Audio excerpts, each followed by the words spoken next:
we have any public participation this evening?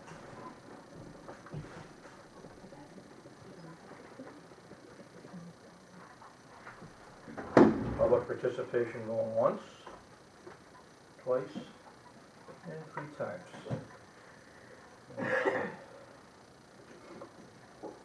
To consider an approval of the following school board committee meetings as written, with corrections are as recommended by the superintendent of schools.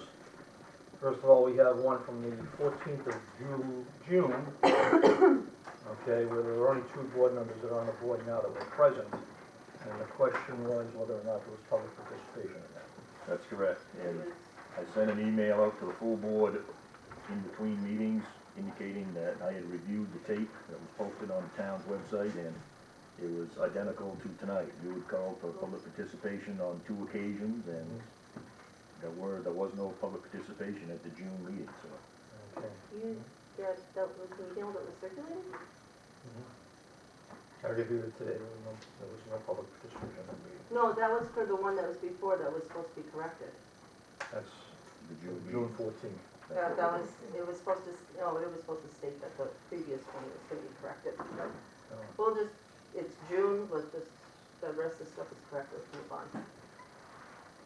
Okay, so I accept that as being correct, as corrected there, and there was no participation in that in the public. Okay, there's only 2 board members here that were on the board, that were there. How do you vote on something with a quorum?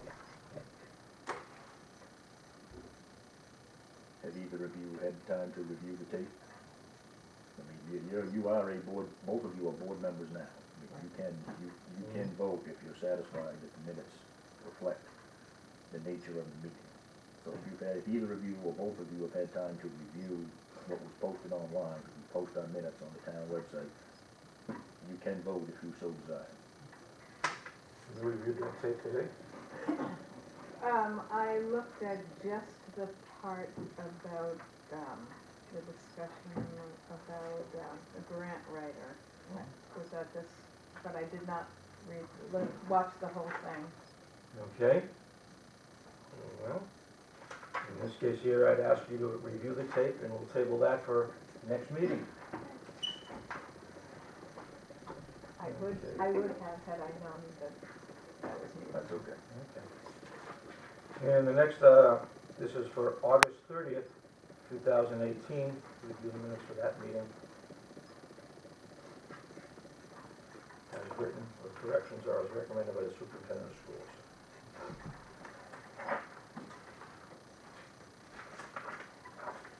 I hear a motion on that.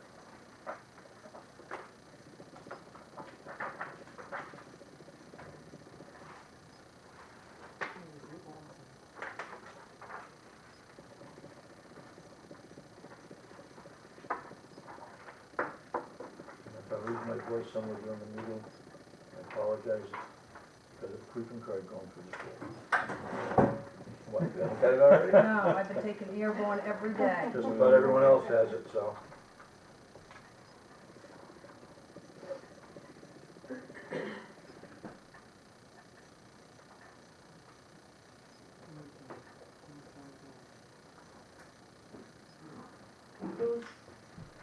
There was no second to elect Leslie is. Oh, sorry, for, yeah, the, vice chair. Leslie, first, yeah. Okay, there, cut out there.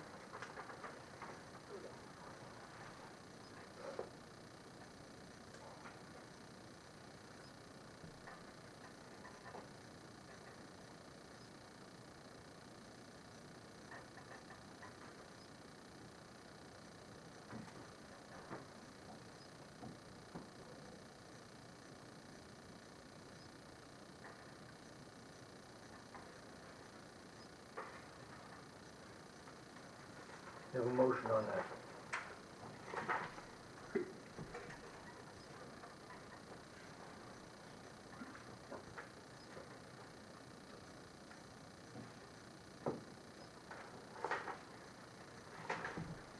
I move we accept the minutes as written on Thursday, August 30th. Have a second on that?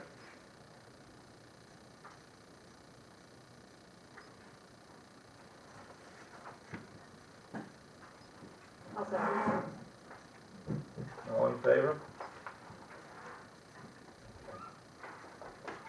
Principal's report.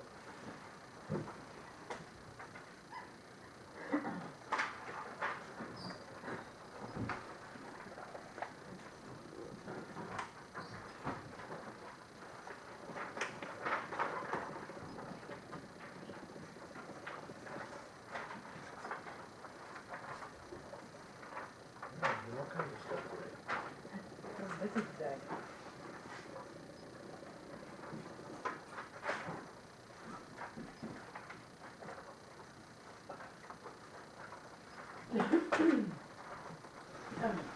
So at the beginning of the school year, the Lubec Women's Club did a donation of pencils to students and pens to staff for different inspirational sayings. Yesterday, I attended the Washington County Leadership Team meeting. We looked at our mission statement, our action plan, and professional development for educators of Washington County. The first handout that I passed you, Mike, if you could hold that one up, is the piece that you asked about for extracurricular. This comes directly from the teacher's contract. If there is a Y in front of it, it means yes, we have that club. And if there is an N in front of it, it means no, we do not.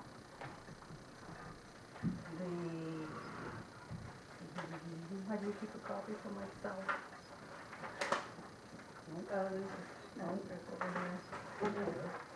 So that's for your information. I was just told that you wanted it.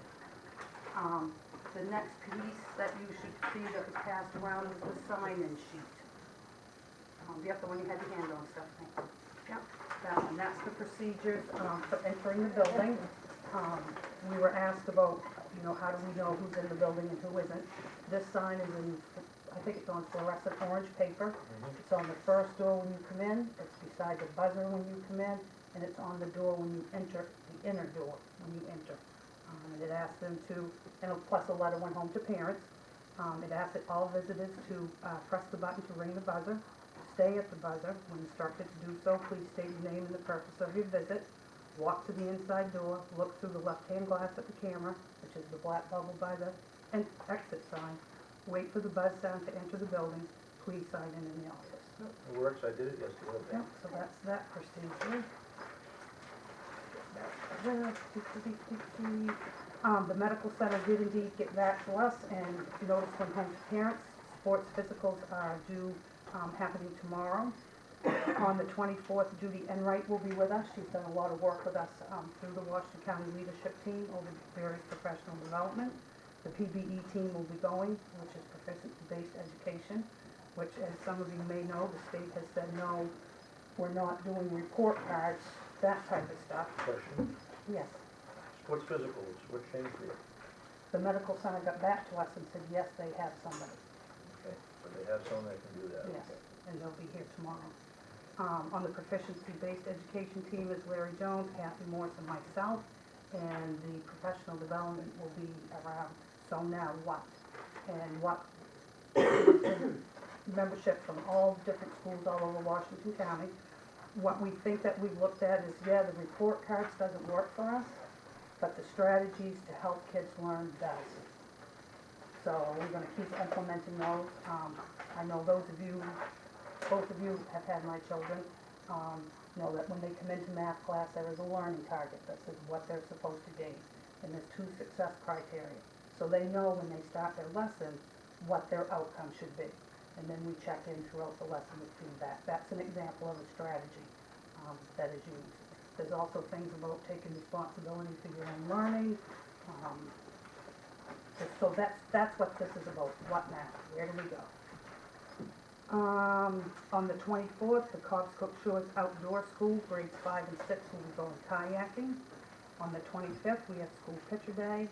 On the 25th, we also have lunch with your parents/guardians at school. It is a ham dinner. On the 5th, we have an administrative team meeting in Pembroke. On the 9th, we have the Harvest of Ideas, which is held at the University of Maine at Machias. Again, that's all schools in Washington County attending professional development. Staff members get a choice of what they want to sign up for. They might be interested in math, or they might be interested in some classroom management, or so there are several different topics that they can choose from. The week of the 10th, we will start our second round of STAR testing. When you complete your first round of STAR testing, you are put into a color. And based on what color you're in, you get tested again in 6 weeks. During that 6 weeks, you're provided with what is called RTI, response to intervention time, where if you did really well, you can get help like gifted and talented and that type of stuff. If you're struggling, you may work on IXL, you may work in a small group with a teacher, you may work individually with a teacher, and that changes based on test results that they take every 6 weeks. And those test results come back every 6 weeks? They come back just like that. Just as soon as they're done, teachers can pull them up and they can, for example, I could say, I see that little Johnny in geometry is struggling with angles. Okay. So then that will impact my teaching and also where these people go for help. And this is every 6 weeks through the whole school year? Yes, yes. People who are in the blue and the green are only tested 3 times a year, because that's the higher color. So it depends, and you could test in blue one time, and the next time you could jump to red, or you could go up to green. It depends what the topic is. On the 10th, Costco Shores Outdoor School again. This time grades 7 and 8 will be going kayaking. Where are they going kayaking? That I do not know. They went to Orange River in the spring. That's through the Butler Foundation out where Jack Wilson's campground. He started a bunch of different schools. Island Readers and Writers will be here on the 11th. Oh, there's a typo in the date on number 16. That should be a 10. Progress reports closed, so halfway through the first trimester. And then on the 18th, they'll be going to a Grundy Bear performance at UMM for grades 3 and 8. And that is my report. On the trial balance you put out, there's Yes. a couple of questions I have. Sure. I see the second one down there. Okay, what is that actual account? What is that from? Athletics, that's from, could be from gate receipts, any fundraising they've done. Okay, so gate receipts, meaning the door, Yes, and fundraising they've done, is that anything to do with what's, you know, like the concession stand and so on? no, concession stand will have their own piece. And with that,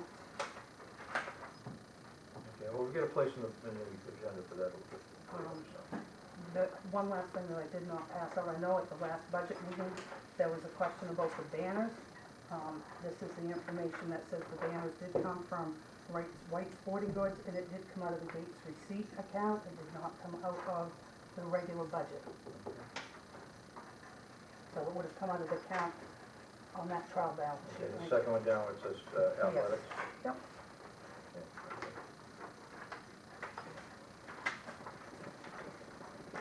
Okay, I have one quick question. On the warrant, when something is being taken out of these accounts, would we know it? Would it be on the warrant? When there's a bill that comes in from a sporting goods store, how do we know which account it's being credited from? All right, do these all have one of those 10-digit numbers? No, and here's why. These are, excuse me, these are building level accounts. We have a school checkbook Mm-hmm. that credits, deposits, and debits come from the school checkbook. As I indicated at the budget workshops, multiple signatories on the checkbook, but those are building level accounts. The warrant that you sign is related to your budget, right? And with these same codes on it in the budget. So the answer is, if it comes out of your local budget, the warrant will have that matching long code number. Building level accounts that Tina just shared with you, the balance, that comes from the school checkbook. They are audited, don't get me wrong, they are audited, and those balances are printed in your audit, but it's not, it does not appear on the warrant. There's not a supplemental, anything saying that we use money out of this account for this. As we draw from it, we can print the balance, as you can just, that shows activity, it just won't show on That's the a warrant. question I had before, because I never saw anything coming through. okay, anyone from the school committee have anything? Okay, Okay, the thing that I have here is scheduling of the future appointments, future meetings that we have. And I believe Thursdays are clear on the docket. We don't have anyone from the town yet. Carol was here. They did, the only thing on there was safe harbor, but now it's probably gonna always be with the harbor board on Mondays. And I know that's true for at least for October, but that was always kind of moving around anyways. So Thursdays were good. They asked us not to do Wednesdays because, the select board last night were asking about this, and Joanne had mentioned that, now that they do every other Wednesday, but starting in January, the opposite Wednesdays are budget meetings, starting in January. So every single Wednesday will be full for a long period of time. So they asked us to stay away from Wednesdays, but Thursdays have been, there's no set meeting for them. So for October will be October 4th, which is Thursday, and October 18th, which is Thursday. The 18th, the third Thursday, is your regularly scheduled meeting. I have that on my calendar anyway. The 4th is a date that Renee and I are potentially eyeballing for a budget referendum. I have your budget here with me tonight. It is on the agenda for approval tonight. If the board adopts a budget tonight, I've got the warrant with me that can be signed. And Renee and I were looking at the calendar, and we've got the 4th tentatively scheduled for a referendum vote, depending upon what happens tonight here at the board meeting. No, we could probably have a short meeting before that referendum vote. Yep. And handle a few items to get them off the docket, because even tonight's, I'm holding the 4th to be in town in Lubec for that referendum vote. And the Okay. 18th is your regularly scheduled night anyway, so those 2 dates work for me. so, Are you thinking every other week or twice a month? every other week, which is Twice a month. twice a month. Well, it changes. Every now and then there's 5 Every 2 Thursdays, weeks,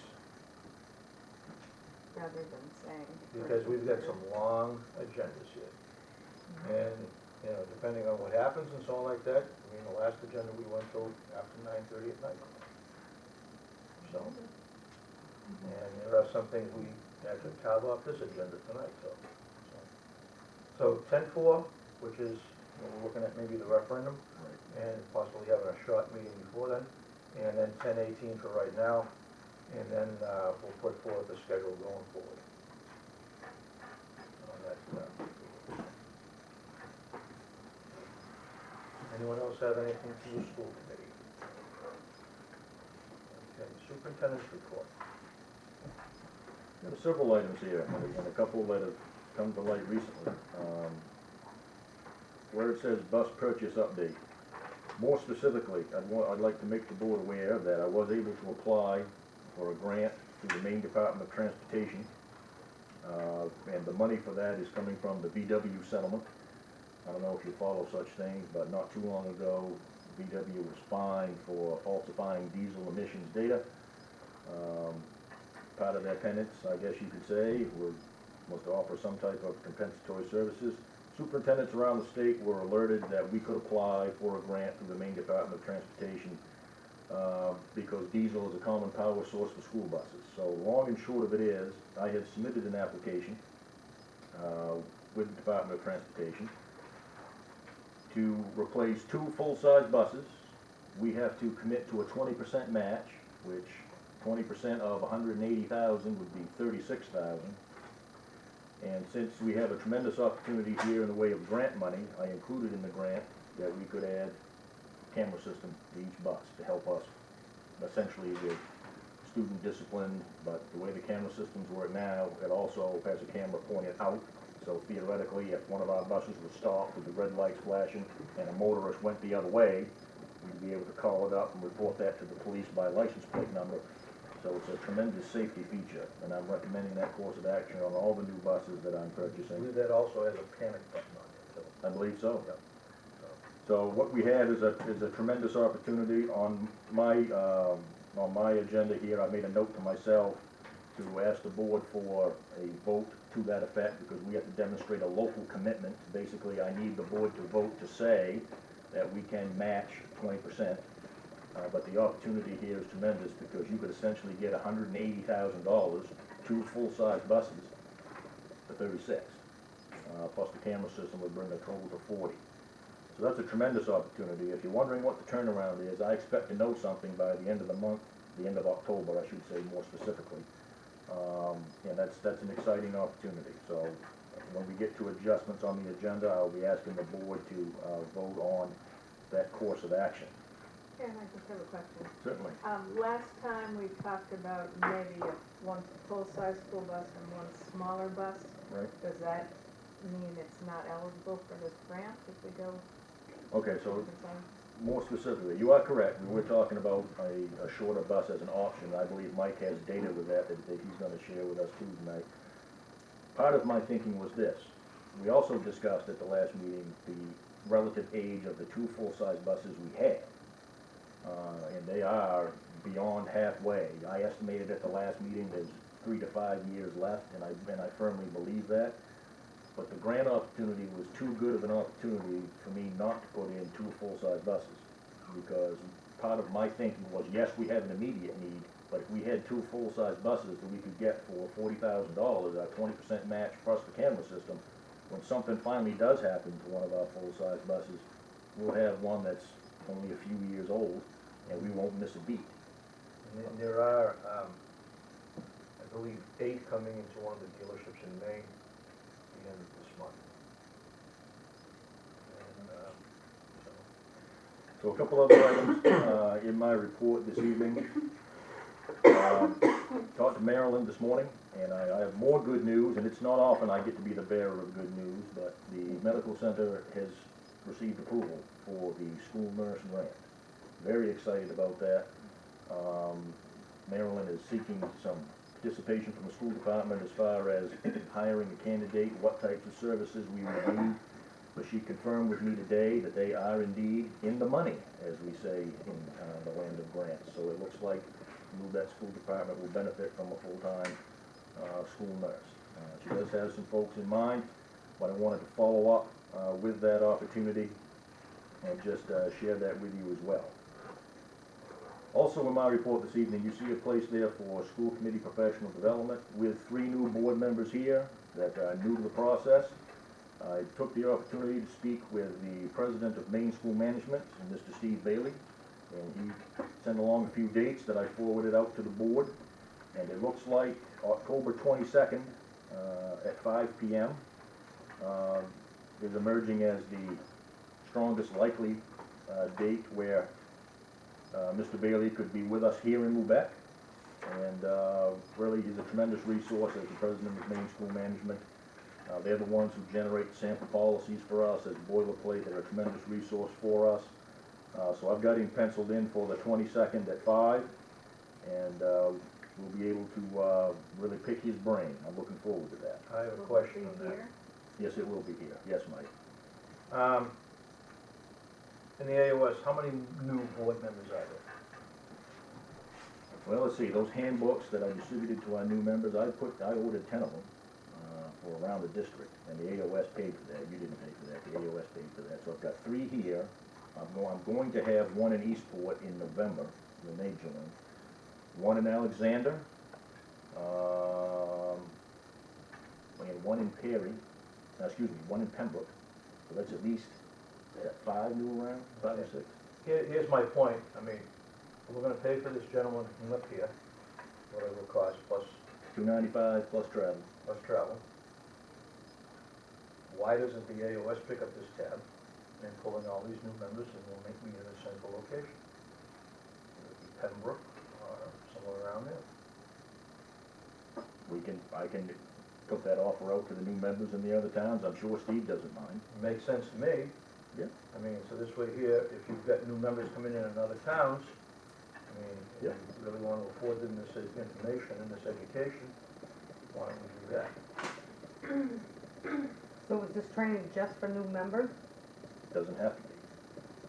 We So have, potentially we could have everybody You from could all have over. everyone who wants to attend, any board member who feels as though they might want to sharpen up on the laws or what's going on.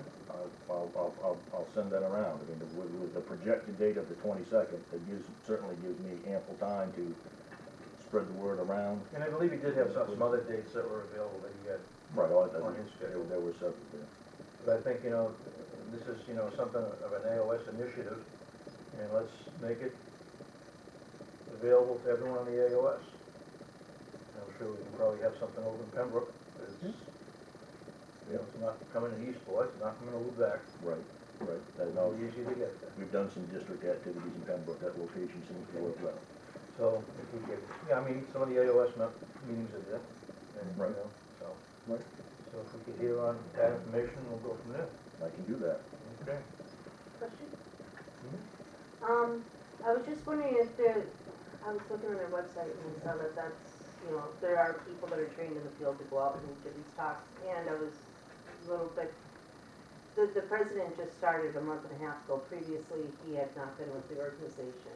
And I was just Right. wondering why we aren't getting somebody that's been there for several years that is experienced in coming around in here. Because he just came from a superintendent position and hadn't been in there. And also, too, on that exact same week is the huge two-day, the principal and school board annual meeting with 60 different presenters with all the latest of everything. And I'm wondering if maybe we can, if they're gonna go to that, they can bring back that information, the latest and greatest, and, anything out there that really helps the school board. Because it's only 2 days after that, Yep. all this huge convention with information and everything that they could bring back to us. Right, that's what I circulated earlier. The dates that Stephanie is referring to are the 25th and 26th as the fall conference at the Augusta Civic Center. I attend that one religiously. It's a tremendous learning experience, and many of the sessions are geared toward board members. And I've circulated, this, and I have a copy here for Sinead, and that's something that happens that week every year. I'll be attending that this year. So, yes, any of our members who would want to go to that on the 25th and 26th certainly can bring back resources to the full group. I would certainly recommend that as a course of action. Last thing in my report this evening, at the last meeting, I was charged with developing kind of a disciplinary protocol for students with special needs. And I've begun the process. As I indicated in an email, I tapped Alan Croft, who works for our legal services. Recently, he was employed prior to coming to Drummond and Woodson by OCR, Office of Civil Rights. He's actually an investigator for them. So he's extremely well qualified. And before we committed to the time and energy to develop a full-blown policy, I wanted him to provide the board with some bullet items, some talking points, kind of a summary, and I'm looking to the board to provide me with additional input and guidance as we move along through the process.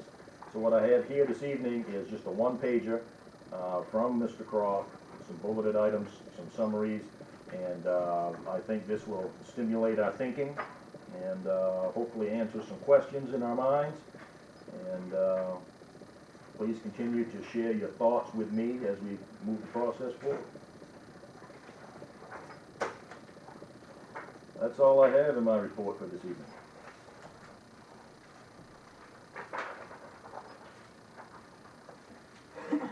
Okay, adjustments to the agenda. I have at least one.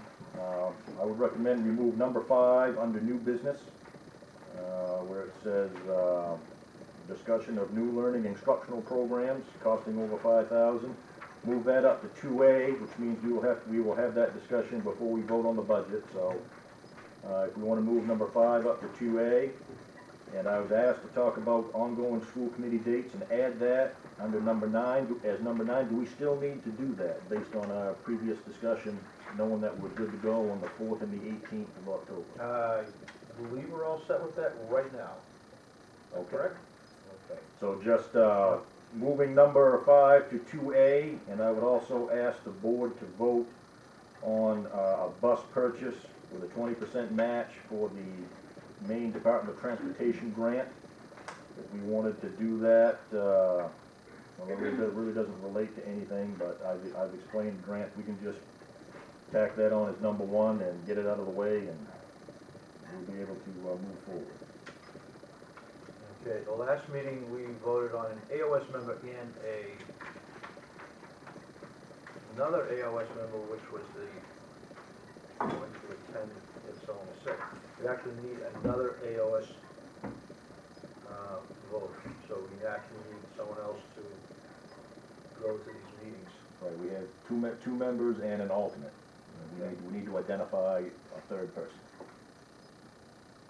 So the two members we had were, Stephanie, because she was an AOS delegate last year, Okay. still on the board, so she is still.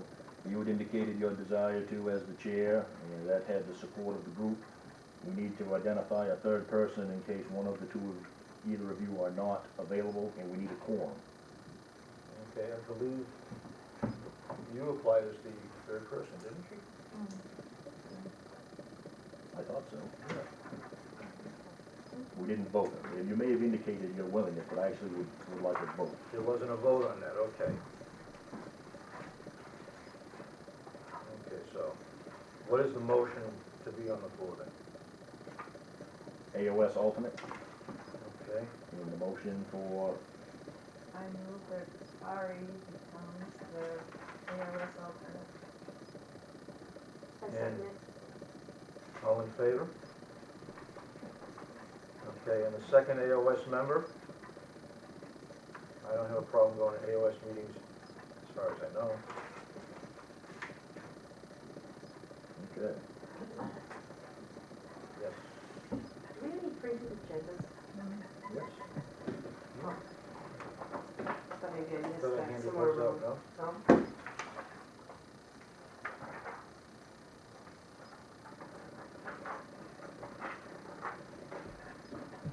Okay, so we're all through at number one on old business, Right. correct? Right. Okay, number two, bus purchase. Okay, the superintendent told us a little bit about what's going on.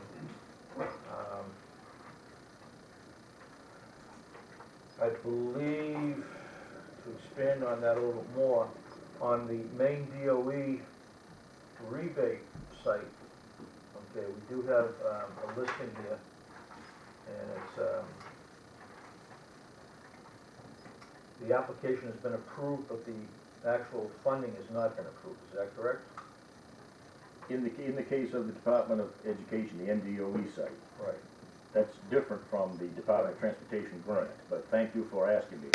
Just so everybody understands, I spoke with Pat Hinckley, who is in the Department of Education transportation person. My question to her, I needed to confirm that Lubec would be eligible for subsidy should we purchase a bus through them if for some reason we were denied the grant through the Department of Transportation. So if we don't get a grant award, and I would be amazed if we didn't, if we don't get the grant award through the MDOT, we still need a bus.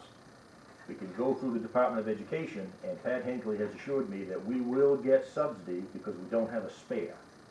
And that's what did the trick for us. We're essentially in an emergency situation, and I had alluded to that at a previous board meeting, but because we do not have a spare, if we have to purchase one on our own through a regular 5-year lease purchase, we can get subsidy for it.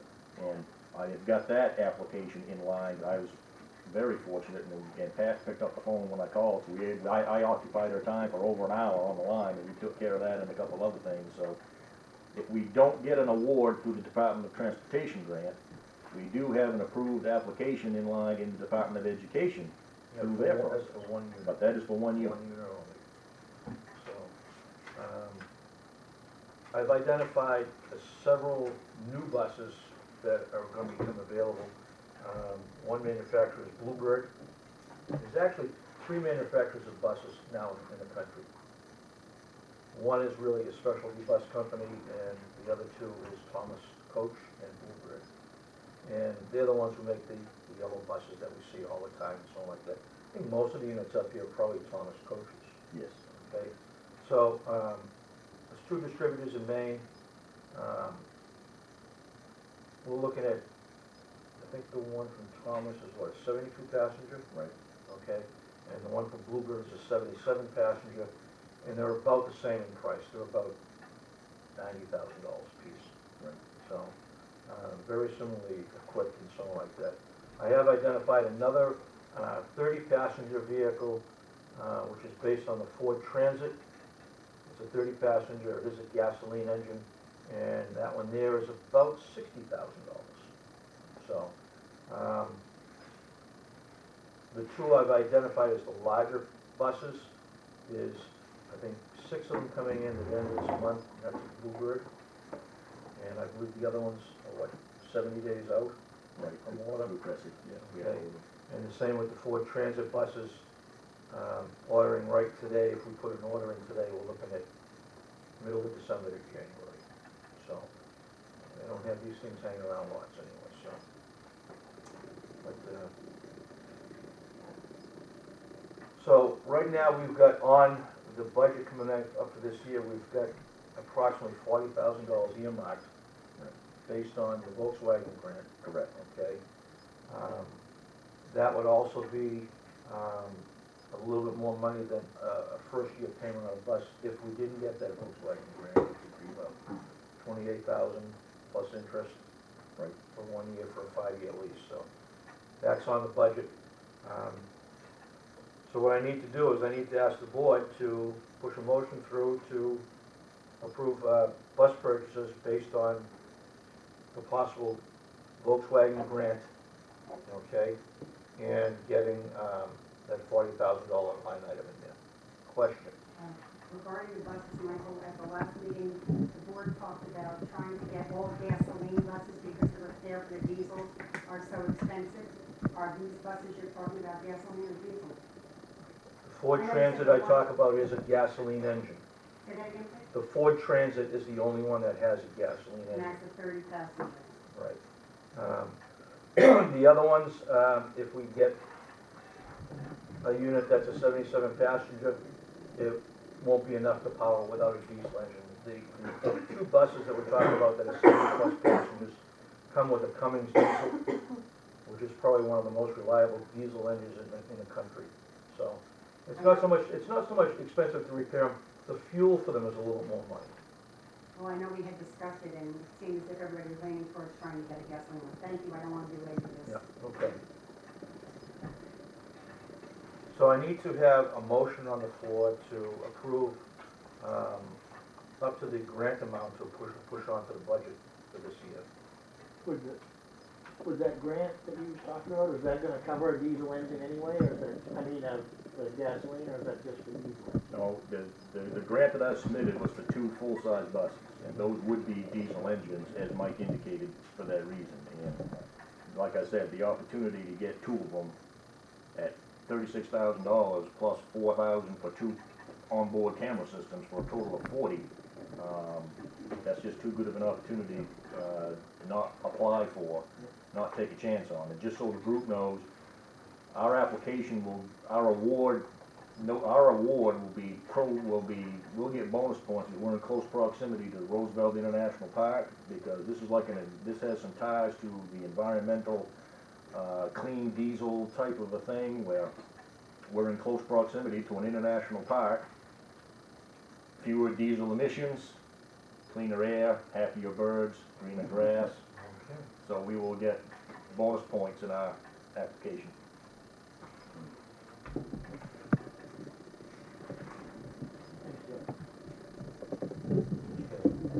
So the motion needs to be, I move that we allocate $40,000 for bus purchase. Okay, and a second on that motion? I'll second it. Okay, any further discussion, any further questions? If the buses are in the state by the end of the month, do we know how long we'll know before we get grant money? In the application, the time frame that comes with the application says I will know before October 31st. So things can happen quickly in the next couple of weeks. Okay, all in favor? Okay.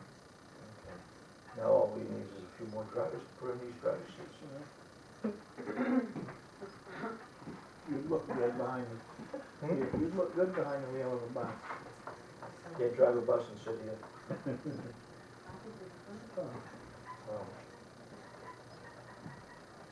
Okay, consider the revision and adoption of the 2018-2019, actually, let's back up a little bit. Right, 2A. Because we have 2A. Yep. Which is a discussion on new learning and instructional programs costing over $5,000. And the reason I wanted a discussion on this is because we had one of these programs pushed onto the budget. And so we're going to learn a little bit more about that program tonight. Sure. So that was put in draft one.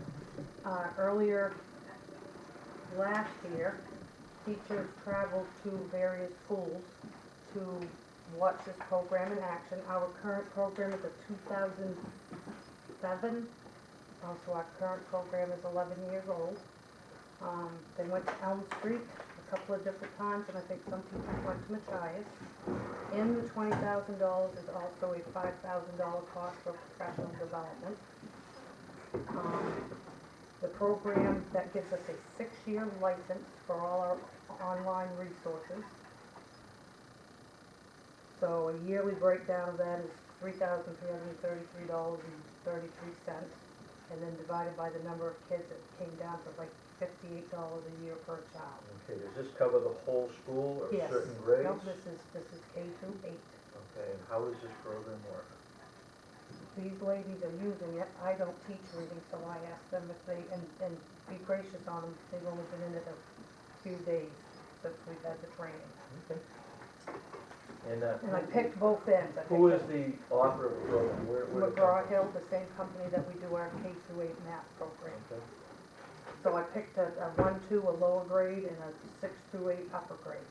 Can I just say before we picked, there was a lot of thought brought into picking this particular program, consistent staff-wide, because we did watch a webinar, on another program, we did explore a free sample of another program, and so I'll start with K-5, and Terry will do 6-8 because they're sort of sister programs that coordinate. So what I would just call Wonders, we had been using some other program that was basal-based, kind of one size fits all. As a teacher, you differentiate it. As a teacher, you try to align it with the standards to make sure all kids got what they needed. A lot of repetitive work with pages in the old program. So we're looking for a new program. We realized that education was changing to more critical thinkers, global learners, more effective writers and communicators, more effective speakers. So this particular program, Wonders, incorporates more rigorous, high-quality, real literature.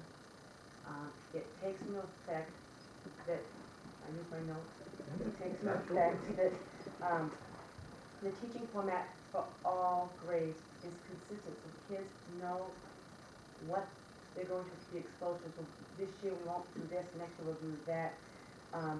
So there's a heavy emphasis built into this program with science and social studies. And I can honestly tell you as a first and second grade teacher, for the time elements of my day, I often do not have time for specific to a science block and a social studies block. Something has to give in literacy and math and writing are the, more pertinent issues at this time. They can't read and write, they can't do the little things. So that was one of the highlights, is the fact that there are certainly more nonfiction built into this program.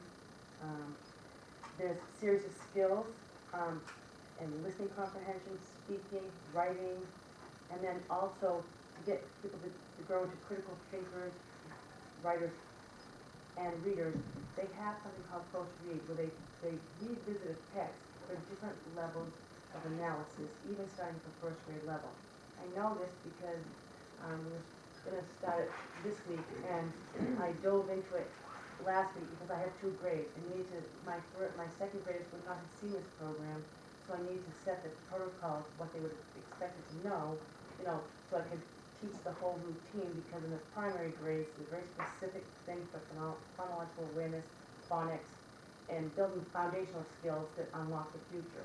And so I have to tell you, it sounds trivial when I say it, but it means so much to me as a teacher, is I now have a set of, like, I have 3 levels of books.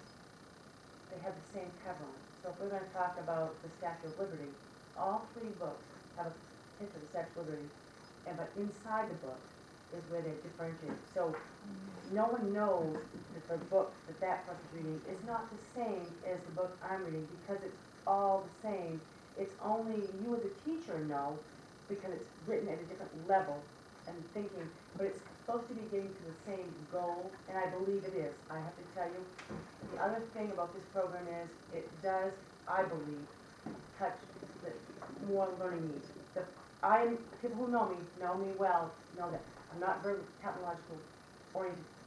I have to really work at it. But I play with it and work with it, and my kids, the excitement we get when we put that interactive part, and they get to see letters and sounds up, with interactive stuff where they can sing, they can dance, so there's movement involved. So the research shows if you move and get up in 20 minutes, you lose focus. So they take all into account all kinds of modalities within this, but the benchmarks, the assessments that are built in online. Kids who want to can take their iPad and do their assessments online. And there's a headphone, but speaking, and it's been so fun to watch these kids who you say, what did you think of this book? It was good. It was good. Well, that's not a complete sentence. We need to model as what a complete sentence is, and we have to get the kids talking complete sentences. It's been a joy, to be honest with you, to watch my kids in 5 days. When I said, not a complete sentence, and they know they have to go back, and they do this with the show department. They don't do it with me. They very much be effective communicators in their learning skills. And I have to tell you, it's been a positive impact on the kids, and the kids are enjoying the reading program. Not too often we say we have to do a guided reading group. The kids were going to be that enthused about it. Is it work? Yeah. Is it planning? And I volunteered in morning. I said to her one day last week, I said, it's been a long time. I'm old. But 33 years ago I started teaching. There was a time in my life I felt like sometimes am I ever going to get my head above water? And it pushed me to work harder. And so recently I said to her that I now feel like I did when I was 33 years ago. That I'm so excited, and even though it's a lot more work, I know now that it's going to make a big difference in my students. So the world is going to technology, and I'm going to learn technology because of this. And I now am becoming more aware of it. I think it will give the kids more effective strategies and skills for the future. I don't know what else to say, but it is, so far, it's gone over very well. And the thought process behind it is, I wrote it down, day 1 and 2, there's a lot of teachers modeling and teaching and have kids do it with you. Days 3 and 4, they're practicing applying all their skills. And on day 5, they have to integrate it into their lives and apply it to all areas. And that's what you see the thinking. It's such a wide range within students. And even struggling students can shine because there's different opportunities than just the paper pencil opportunities. So I have to say, in 5 days, I liked it. When I went to visit Elm Street, the lady that was using it, her name was Mrs. Ramsdell. She spoke very highly of it, and I enjoyed watching her students that day as well. So, Dorothy? Yes, I teach 6 through 8 language arts, and the program, the new program is called Study Sync. And again, we had the training last week, 6.5 hours. I decided on Monday that I would start with the 6th grade, which I did. What I know is this: I like the format of the program. All 3 grades, 6th, 7th, and 8th, which I will begin 7th grade next week and continue. the format is the same. So that makes it good. The structure it is structured so the kids read an excerpt. There's a first read, a close read. There are think questions, and it's always the same. It's think questions, focus questions, and it's all critical thinking. It's not, I can find this answer really quickly, okay? It's thinking, which is certainly something, my job is to get kids ready for high school, and there's a lot of critical thinking that goes on. So this program certainly does that. The other thing that I like about it, in these questions, the students always need to find evidence to support their answers. They always have to go back. It's not just an answer and then that's the end of it. Here's my answer. They always are going back to the text to support their, to find supporting evidence. I really like that. There's always in this piece, in each of the pieces that they do, will be a writing prompt. And then they take it a step further, there's a writing project, which is an extension of that. So certainly the kids need, as they go on to high school, they need the critical thinking skills and also that supporting evidence that they can always go back and, because I will say, they might give me an answer to something and I will say, how do you know? Okay, go back to the text and find that. The old program lacked this critical thinking. The other thing that I would say, one drawback that I see is text are predominantly excerpts. Occasionally there's a complete short story. I think kids need to read books. They need to read books. I can, and I do anyway, I will supplement the program with read-alouds. I do daily read-alouds, and it's not just that I'm reading. We're always talking about the books when I read aloud. They will always do an outside reading, whether it's for a book report. Day one, they have dates of their first one. So outside reading, which is a book, not just an excerpt from something. So for a book report or a project, and then we do a class book. So not only are we looking at these pieces here of the program, but also reading books as well. So. Anyone on the board have any questions?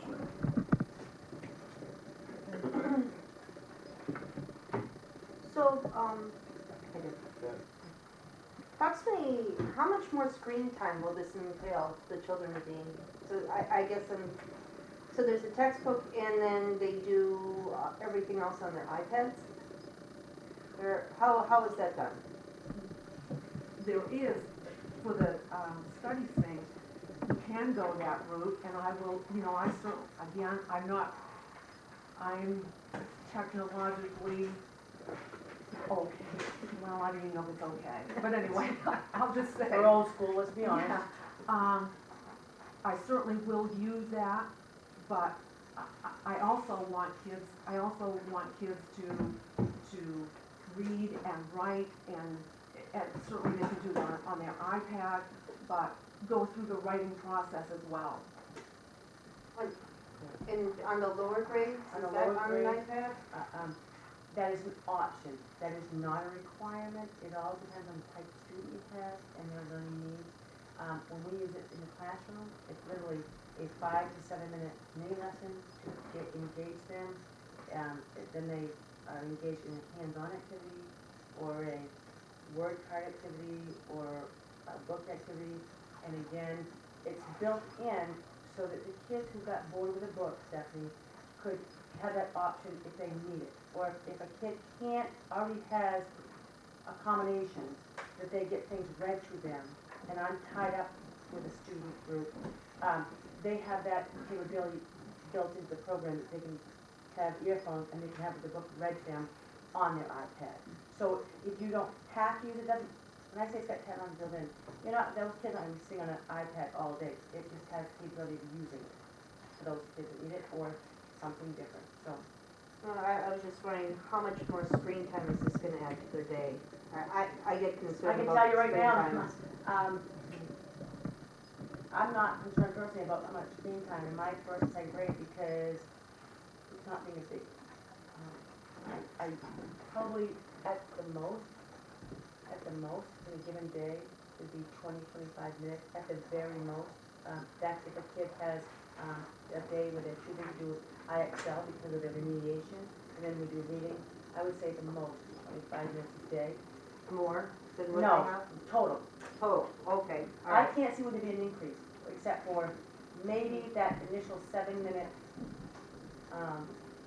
where I'm teaching, but there's visuals up on a screen.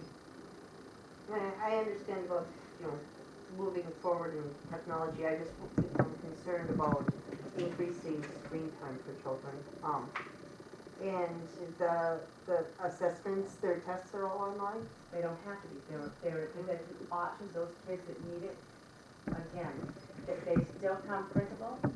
That's what I like, because I'm old school, I mean, you could, and my evaluation needs to move towards a little bit more technological world, I'm honest about it, I struggle, so, but it is available in all modalities, so, and I will be honest with you, the kids have not done an assignment on their iPad yet. I still believe in hardcore writing with pen and paper, pencil and paper, because they're still developing handwriting skills and one, two. I guess I'm unclear about the $5,000 for professional development. How long is that for, or what? Okay. So all the staff who work with reading, we're trained for 6.5 hours, and then we talked with the lady about her recommendation, so do we use it a month, 6 weeks, 2 months, and then more training, because by then teachers will have more questions. So whether we do that through webinars, it's gonna be based on teachers' needs. How long do they get the professional development for $5,000? She didn't give us any amount of time when we asked that question. She didn't say, this is it. She said, what you needed, I will give you what you need. Wondering if we have anything down there that we can have. I don't want, 5,000 a year or 5,000? No, that's for, 5,000. yeah, well, we don't know how many years it's good for. 6 years, the program, the license, the subscription that we paid for is a 6-year subscription. And we get the professional development. I do not know if we get it for 6 years. I can't answer that. I don't know whether you would need to be trained every year for 6 years.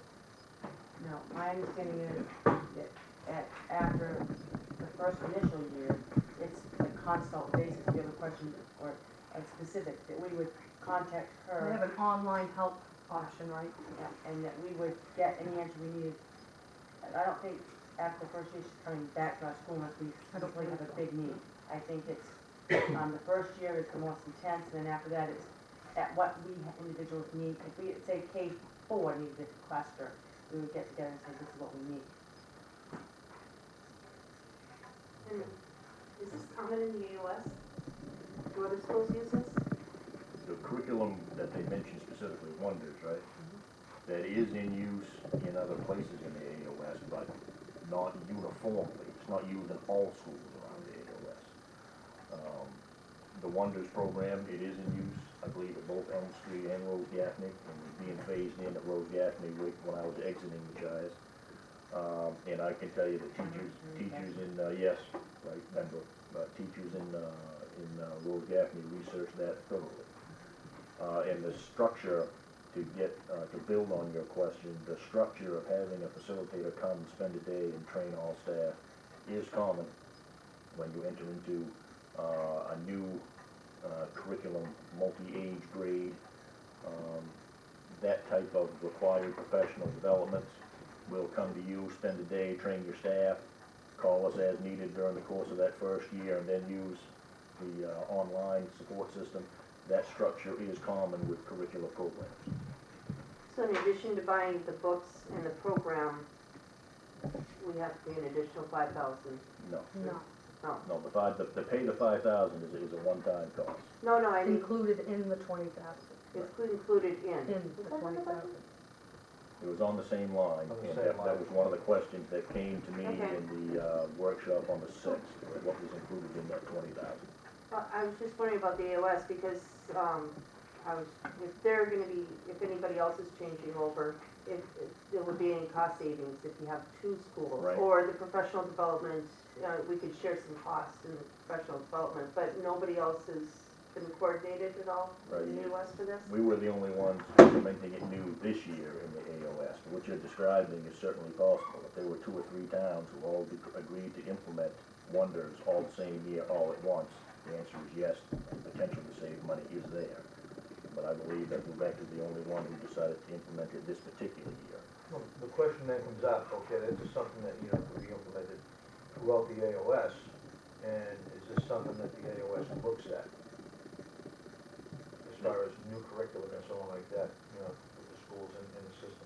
The curriculum decisions are made at the individual town level, just like we're here tonight in Lubec. And even though when the AOS was originally created, that option was available, it's the same way it is within an RSU. It's a little more common to see it in an RSU, that's a different structure.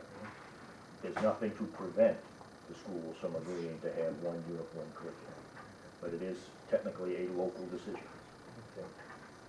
So the reason I actually wanted to have this on the agenda and speak about it tonight is, one, I want you to find out more about the program.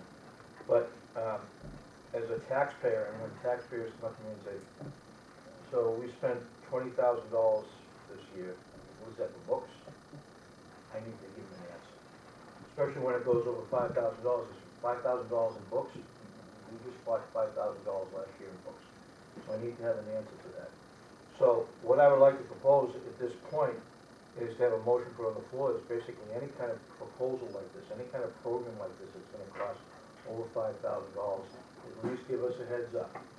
Let us know what it's all about, okay? So when we come down time to budget, and we come down time to, put this out for the public to look at, when they come to us and they say, okay, what's going on with this $20,000 for books? What's it all about? Okay? And it's never our intention to actually stifle the professionals. You people are the professionals. We're not the teachers, you guys are, okay? You know it's gonna work for the kids, and we're never, ever gonna basically stifle that. I don't wanna see that happen, but when the taxpayer comes up to us and says, 20,000 for books, Mike, what's going on with that? I have to be able to give them an answer, okay? As is any board member, and even the superintendent needs to be able to give them an answer for that. So, I'd like to see that, anything over $5,000 on any kind of, curriculum line actually be addressed and we know what's going on. This way here, you just keep us in the loop. Make sense? Is there a second? I would second that information be given to us, not that we get to vote on it. At least keep us in the loop, yeah. And I don't think it's something we have to vote on because they're the professionals as far as that goes. As long as we can look at the program and see what it is and make sure that, that we understand what's going on so we can pass it on to the public. Okay, that anything over $5,000 I think should be at least giving us a heads up. So when we're looking at a line item like this here for $20,000, we don't know what it is. And the decision, I agree with you, Mike, the decision was not made, by the blue. We have been sitting through couple of years now, school-wide, school improvement, assistance from DOE, trying to find ways to improve our school. And that was, sometimes that we get recommendations from the DOE about what to do, and so the decision wasn't made like that. And another thing, as far as, bringing stuff to the school, I think maybe the AOS should probably look into a little bit more of this.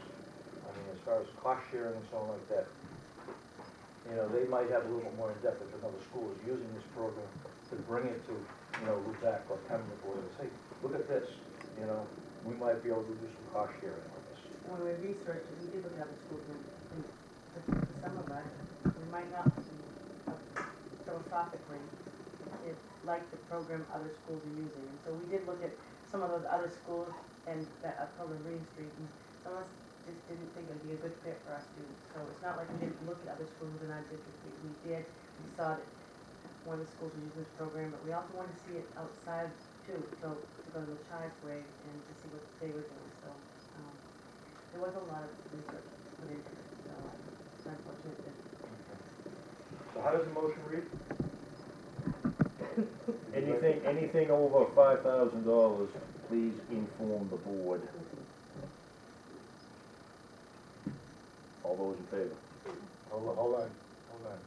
Not just. We have a motion, we have a motion. I'm sorry, she had her hand up, I thought that was a vote, I'm sorry. No. I'm We have a sorry. motion on the floor, it's floor is second, it is seconded, and that's it.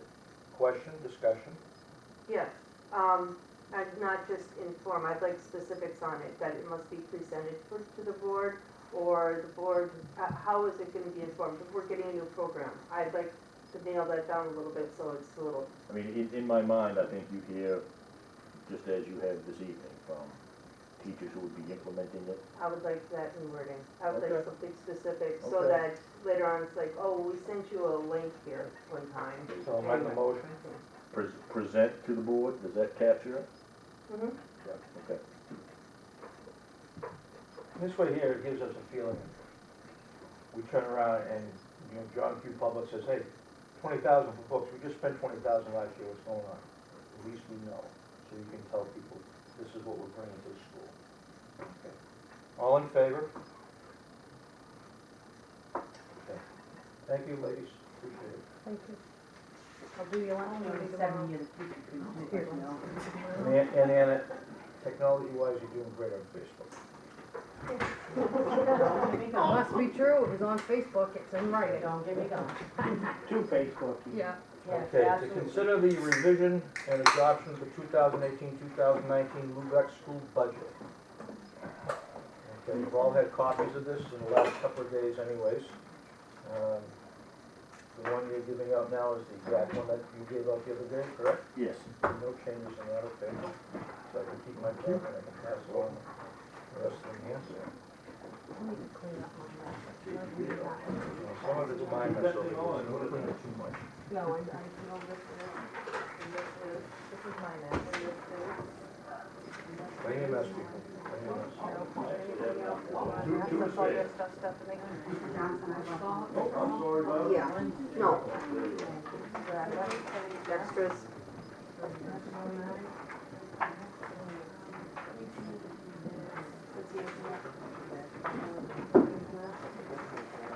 What I'd like to do for time constraints here, the changes that are on here and so on like that, I don't want to get into the weeds on the changes. Some of those things we can address at a later time. Some things we've already addressed with the school bus vote and so on like that. There is one thing I would mention, from a summary perspective, if we look on page 1,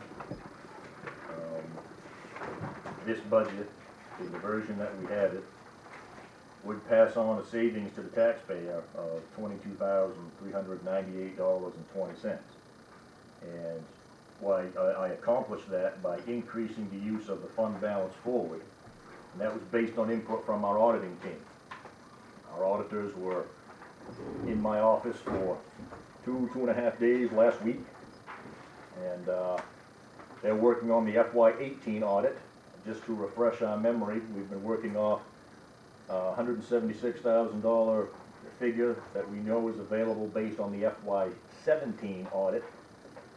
The FY18 audit is under construction, and our auditing team was confident enough in their point in the calculations to recommend me to go ahead and increase the use of fund balance forward, since it could pass on savings to the taxpayer. So that's what I did, and that is the change on the revenue side since the budget workshop on the 6th. Just so everybody understands, the bus payment that we voted on, the course of action, the 20% match is already included in here, and by increasing your fund balance, use of fund balance forward to $125,000, we are able to pass on the savings to the taxpayer of $22,398.20 at the top on page 1, And Lubec has the distinction of being the only town in the district whose budget actually went down. Well, You know, we've run out a few things too, so which is good.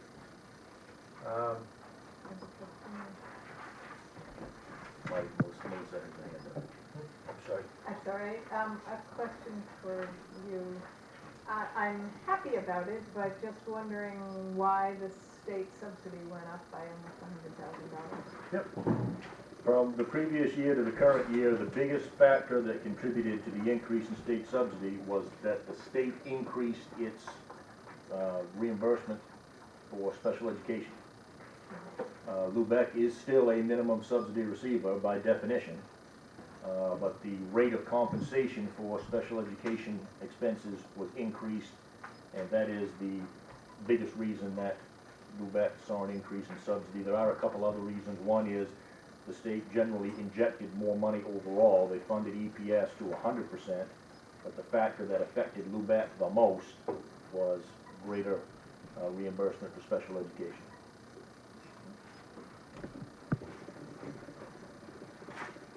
Another question, Mike. Go ahead. How is that affected when, students come into the district or get out of the district? How do you compensate for that in the middle of the year? Is it set by a certain date? Okay, it is, and so the subsidy for resident students is actually based on the previous year's data. So that $245,000 in subsidy that you see there, $241, $410, and 55 cents, that's based on last year's data, and the cutoff is indeed October 1st, which is right around the corner. So October 1st, my office will submit a count, literally, how many kids do you have, to the state on October 1st, and that will inform next year's subsidy, which will be released in February. So the subsidy figure that you have in this budget was generated last October. And student movement, they come, they go. Wherever we are on October 1st is where we will be, and that is a change in how the state has done business, because up until this past year, they used to do October 1 and April 1. And you would see student movement in between, and the state would average the two together to generate subsidy. They're not doing that anymore. It's one calculation. October 1, you've got who you have, and that's what you use to generate subsidy. And that subsidy will be on next year's budget. Right. So when October 1 rolls around, my office will upload enrollment figures for all towns, and that will contribute to the subsidy figure that is released in February.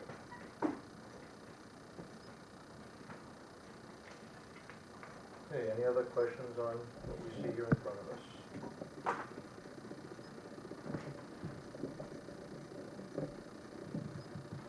And all the salaries and everything else, that reflects the new contract that went in last year, correct? Yes, yes. Okay.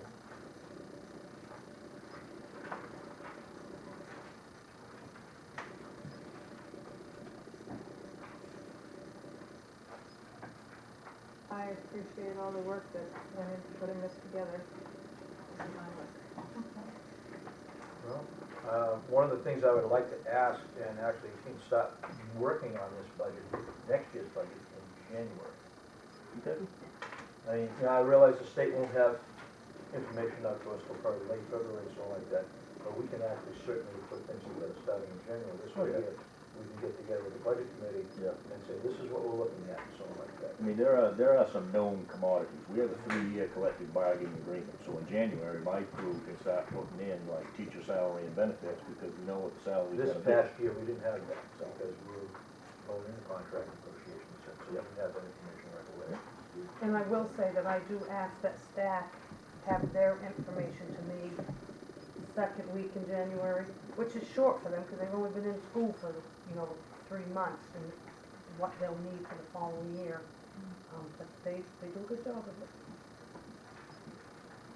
Okay. Any other questions at all? Concerns? Comments?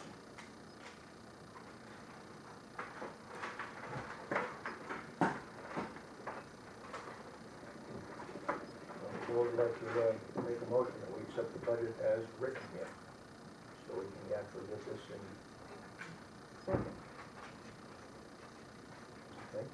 All in favor? There you go. Been a long time coming this year. Now, to consider a date for the Lubec referendum vote, mentioned for about the 4th of October. Right. Okay. And you have a warrant that can be signed tonight later on? I do. Okay. Give a motion on that.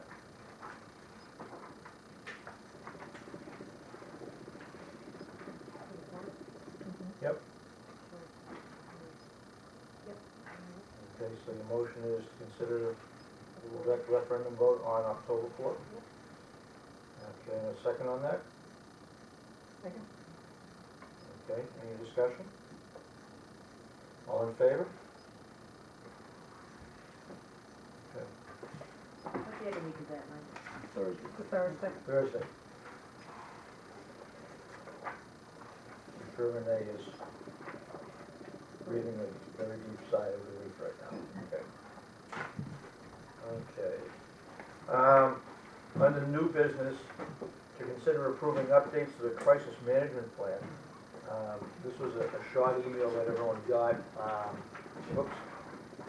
And this is all we're gonna discuss as far as the changes go, because the crisis management plan is, for all intents and purposes, not known to the public. Because it's only for internal school members, so.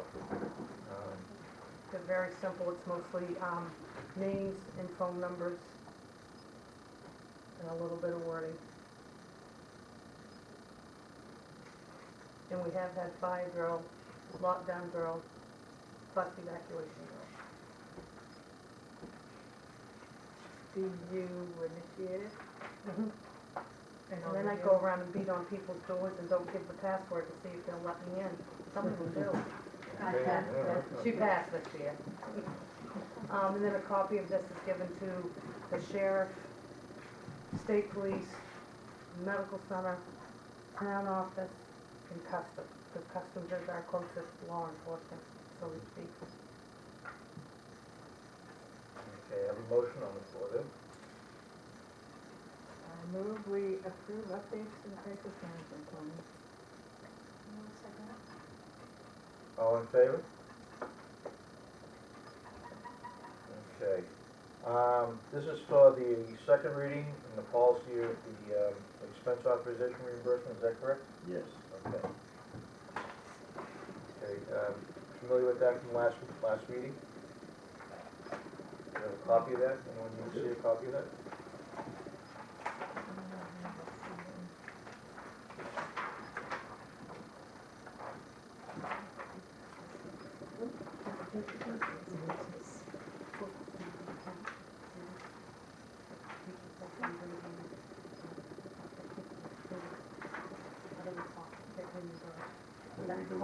The reimbursement process would be part of it. So whether it comes out of the account at the school Right. or the, okay. Right, this is things such as hotel room mileage and something Exactly. like that.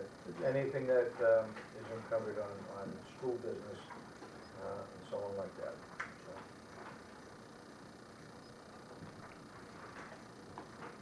Any other motion on that?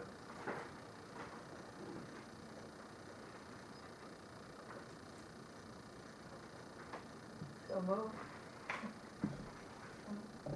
Okay, so motion is to adopt the policy DKC, expense authorization and reimbursement.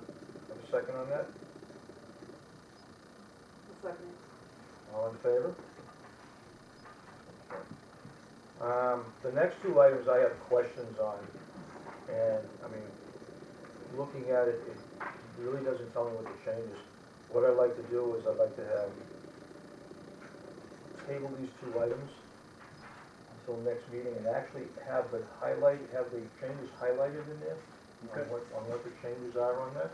Okay, because there was some, I mean, the wording is pretty similar on both pages, so, this way we can actually look at it a little bit more and, go from there. So, on, policy GCFB, recruiting and hiring, And then the policy on the school system website pages, and table that till next meeting, and have these changes highlighted, you know, so we can actually see what the changes are. Okay. Consider award of the following bids for 2018-2019. Oops, two, I'm sorry. Two for snowplow. Snow removal, okay.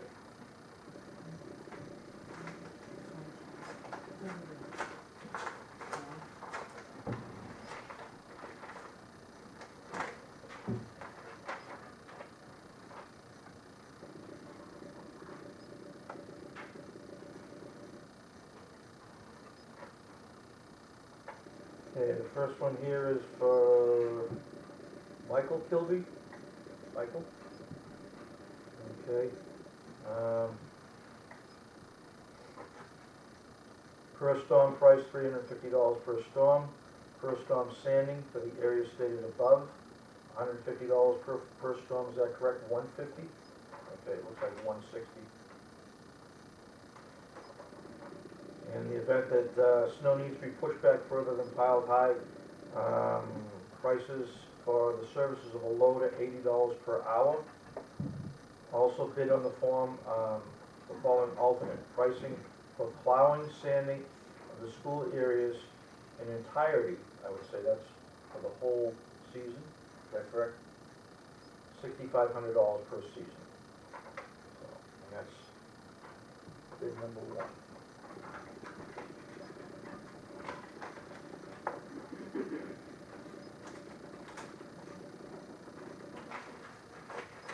Where is your equipment based? In Edmonds.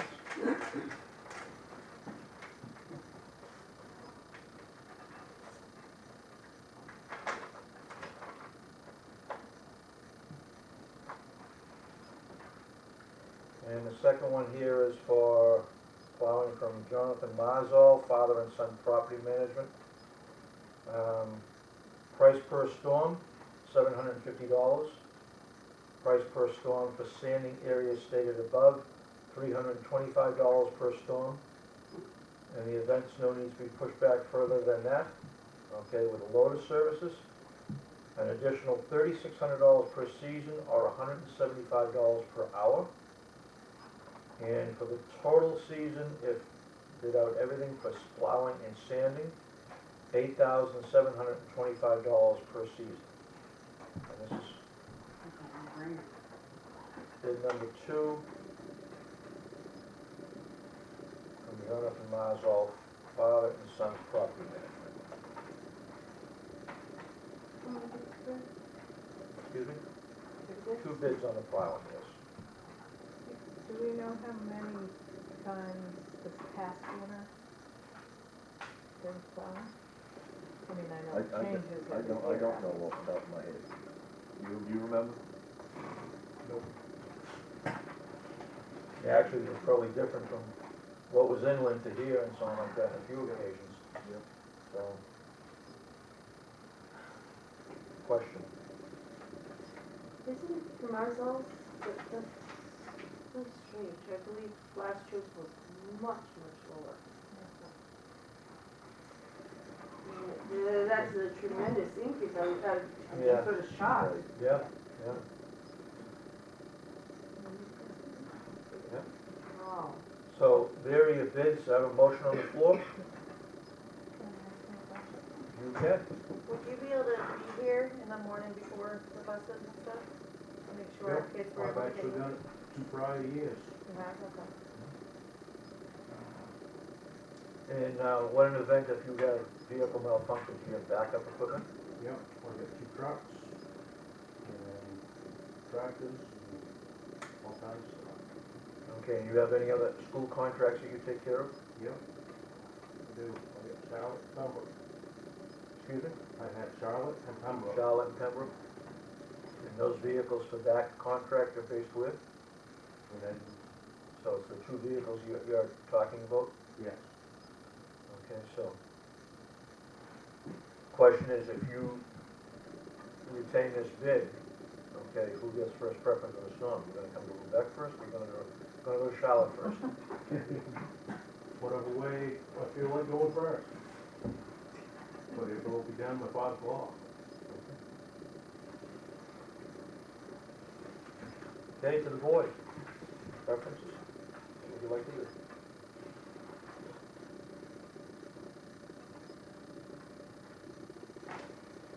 Well, I think we should offer the contract to Michael Kilby. Make that a motion, we can, I move that we offer the contract to Michael Kilby.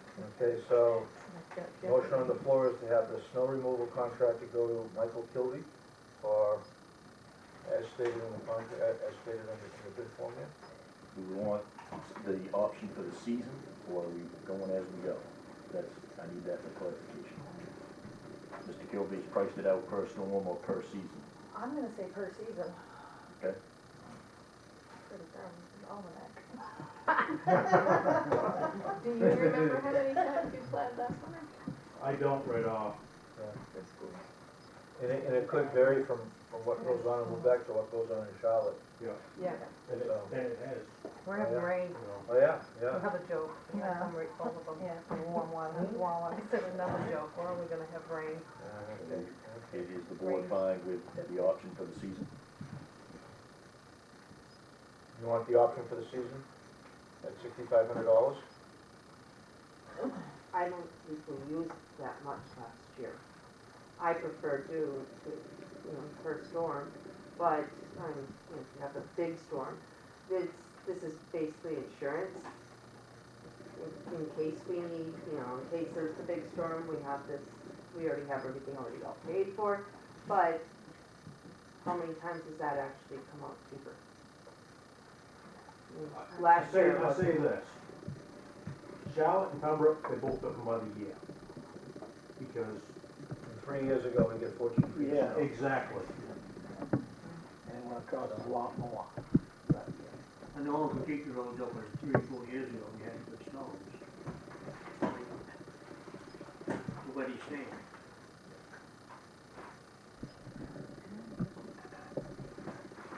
Okay, so the motion, Mike, I'm sorry. I just had a question, does that include the loader by hour price if you do the season, the whole season? I don't think last year it did it? What was the question? The loader, when they quoted the loader by hour, does that include that? It didn't last season, On the other company's bid? no, I believe in his bid last year, the loading wasn't included Yeah, in season. right. It's just plowing and sanding, if Right. we need a Just loader, plowing and sanding. then we And have that's to have actually why additional. we wrote it up like this here, because the loader was a different story, so. I mean, it's not always needed. When we have 14 feet of snow, yeah, we need a loader.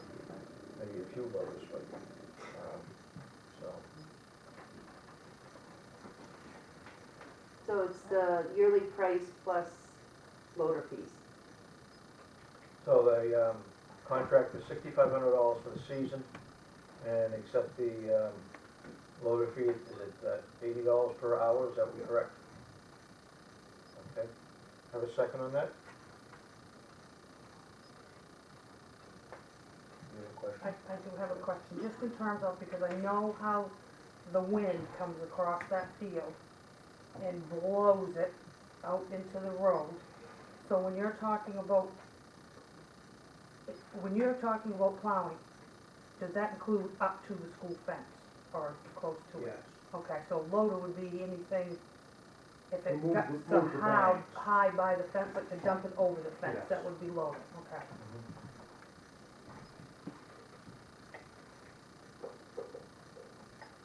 Okay, we have a motion on the floor. At the season, $65, $6,500, and $80 per hour for the loader. Have a second on that? All in favor? Well, I'm confused, I thought you made the original motion. yeah. Oh, okay. Well, then I won't Okay, I second just it on reformed her. it, okay. So it's your motion, we're I'm gonna just vote trying to on. move things Yeah. along. Yeah. And Mike, you seconded? I'll second it. Okay. All in favor? All opposed? Okay, 3-1. Congratulations. See you the first snowstorm. Can I get your phone? January first. Is it on the bid? Yeah. Snow, Yeah, because one year I'm calling somebody else at like 5 o'clock in the morning to tell them school was canceled or something. 263. 4457. 4457, thank you. Okay, trash removal, One bid. one bid from No-So.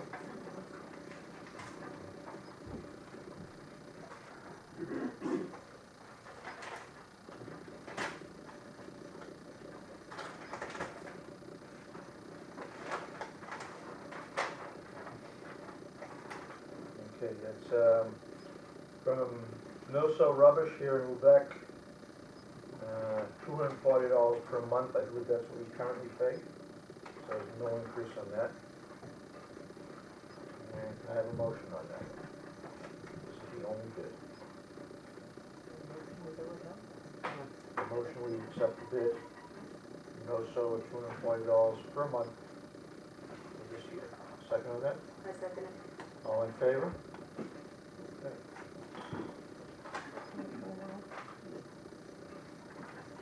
Bus repair.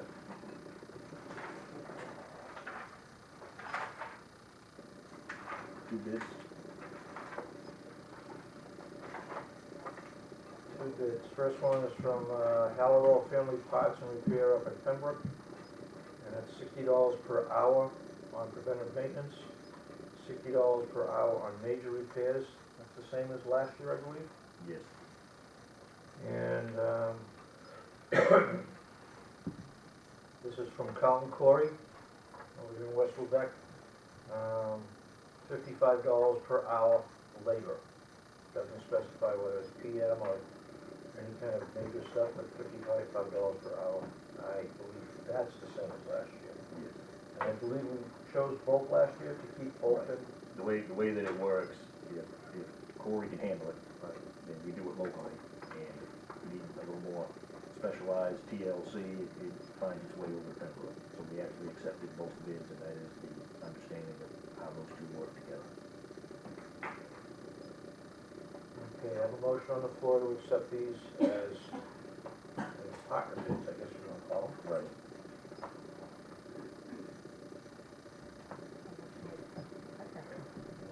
Okay, so this is for Carlton Corey, $55 per hour, and Hallowell at $60 per hour. Second on that? All in favor? Okay.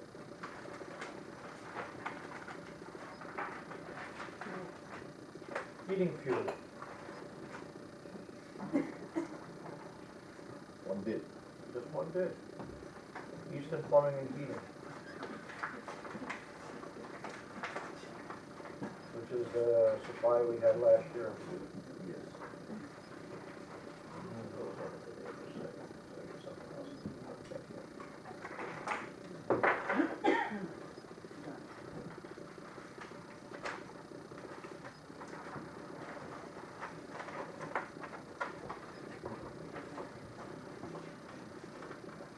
Okay, number two, fuel oil, $2.67 per gallon.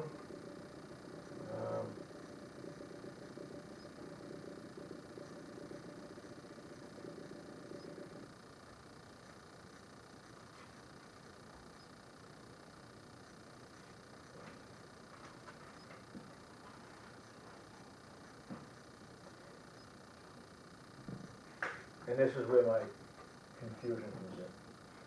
This is where the AOS could save some money. Yeah. This is where all the schools in the AOS can save some money. Because I had a couple of examples here of the same fuel oil company, okay? Perry's gonna be paying $2.75 a gallon. Yep. Eastport's gonna be paying $2.68 a gallon.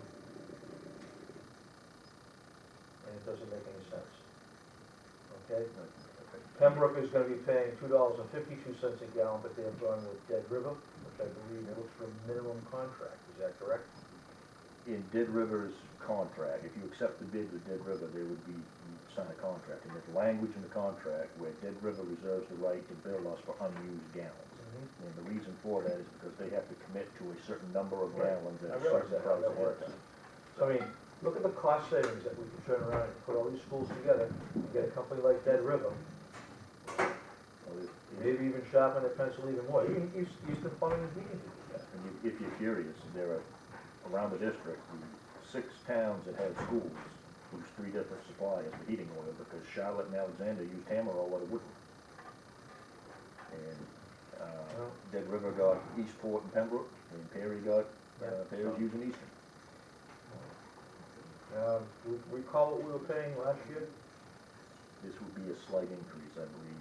Yeah, it was like They're projecting. 259 or something like that. if I'm not This mistaken. would be a slight increase.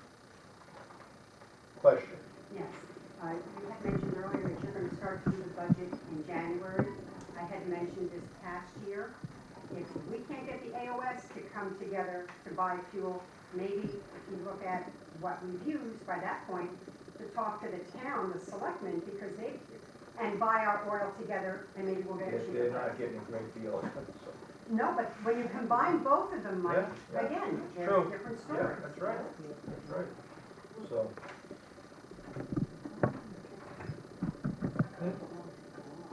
someone have a question out there? Carol was talking. Okay. Okay, can I have a motion on the floor to accept this $202.67 per gallon for Eastern Plumbing and Heating for the next week? It is. The only bid, I still have to put it through motion. We accept the bid. Second on that? All in favor? Okay. Question? Yeah. How is this advertised? Why didn't we get, I mean, last year we had several bids. Dead River? 3 last year, I believe. Yeah, Dead River didn't even bother to put one in. I mean, there's just absolutely no competition. All of the AOS towns go out at once, and the bids come in at once. We have had this particular bid for a little while. But my office puts out a blanket notification requesting bids for all the items that you see here: snow, gas, heating fuel, and trash, all one ad, and it just says all AOS 77 towns. And in most cases, the bidder circles which town they're bidding on. And that's pretty standard. One point I will make, Alexander and Charlotte got the best deal from Tamaro, but Tamaro won't deliver this time. They're based out of Woodland. Eastern also does all our serving, correct? Oh, yes. I just find it odd that Yeah. nobody else wanted to service us. I believe last year Easton had the highest bid, and that's who we went with because they serviced us as well. And it wasn't Well, they that big a service difference. us as That was far as exactly right. I remember plumbing and that. stuff go, and I think we did have a quote for Dead River, but they did want a minimum. And like the superintendent alluded to, that they can actually charge us back on the contract, you know. That's not what we want, so.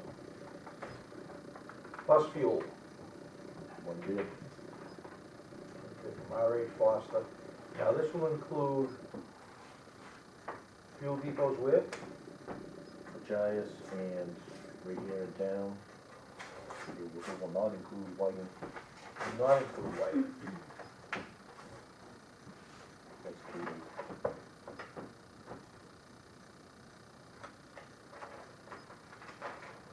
So only here in the south, if the Right. bus is going Right. north? There's not an option to, We don't, right now, we're not sending a bus north. Yeah, we don't go north. I'm thinking of sports, I'm thinking of outing clubs. If they're traveling for extracurricular, they would be gassing up, fueling up here in town, before they're even on their way back, would be most convenient. And because our high school students attend WA and Machias, it makes sense that the bus would gas up there, as needed as well. And what happens when a bus is farther afield, needs to gas up, and it's not close enough to Lubec or Machias, or it's after hours? I mean, if our kids are on a field trip in Portland, they have a credit card, the drivers do, and they can gas up Yep. where it's convenient for them. Or they can, you know, get reimbursement for the Yep. calls that we just talked about earlier. Right. Okay, so R.H. Foster, price per gallon for regular gasoline, discount offered on daily per gallon prices, 5 cents, so it's 5 cents off the pump price per day. So if it changes up and down, it changes up and down, there's no fixed prices. We have a fixed price last year, I believe it was the same, it was five cents. I believe so, I'm going from memory, but I think so. Okay. Same thing for diesel, okay, discount offered on daily per gallon price is 5 cents.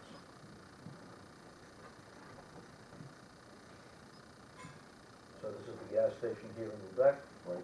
and the Shell station in the Shires. Right. Okay, can I have a motion on that, please? How much is it? 5 cents per gallon for diesel, 5 cents for gasoline. That's the 5 cents. pump price.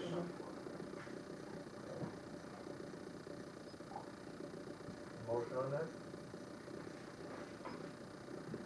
I move we accept that bid. And a second on that? I'll second it. All in favor? Okay. Right, that may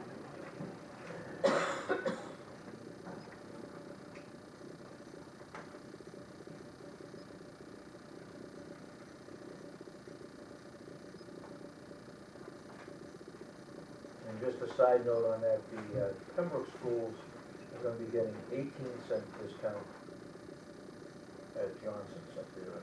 Yep. Perry. So, that's a good discount. That also includes Whitey too. It does, Yeah, yeah, it just says Johnson's, yes, I guess, yeah, they're the same. so I guess Cato Enterprise, So Pembroke, that's Pembroke, right? is filling up in Whiting at 18 cents There's, under. there are 3 stations that I believe their big names, they're doing business as Cato Enterprise. Cato Enterprise. That would be the Strawberry Patch in Perry, the what's referred to as Johnson's in Pembroke, as well as the Whiting Store, those 3 together. So we're paying 13 cents more a gallon than Pembroke. That's a lot of money. It is. A lot of money. You can pass along that savings going to the lighting station, if they fix their pumps, they don't have water in their system anymore. That's the only reason why we prohibited buses from going in there, because I think it cost us, pretty close to $16,000 2 years ago. Water in the system, so. 2.5 experiences with fuel with diesel injectors. Yeah, you know. That's what it cost you? No, it didn't cost me, it cost the insurance company. Okay, so is there any way we can piggyback on that? Another year. Okay, again, that's what the AOS is there for, right? Originally, so. Okay, to, discuss sign-in, sign-out sheets for staff entering and leaving building.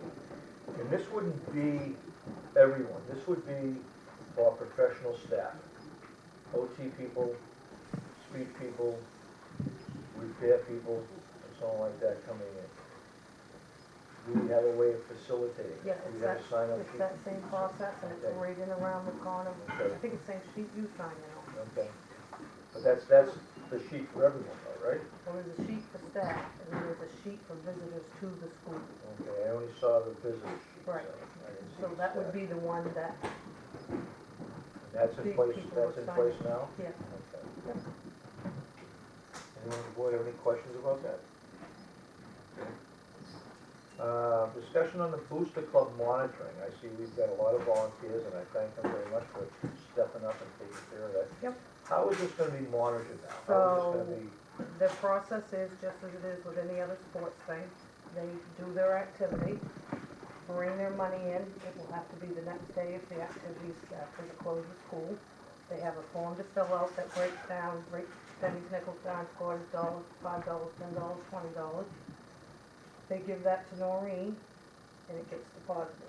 When they want to withdraw money, there is a form that they have to fill out to request a check, in which one of them will sign off, and right now it's Chelsea Hall or Jessica Hall, Mhm. and I have to sign off on it.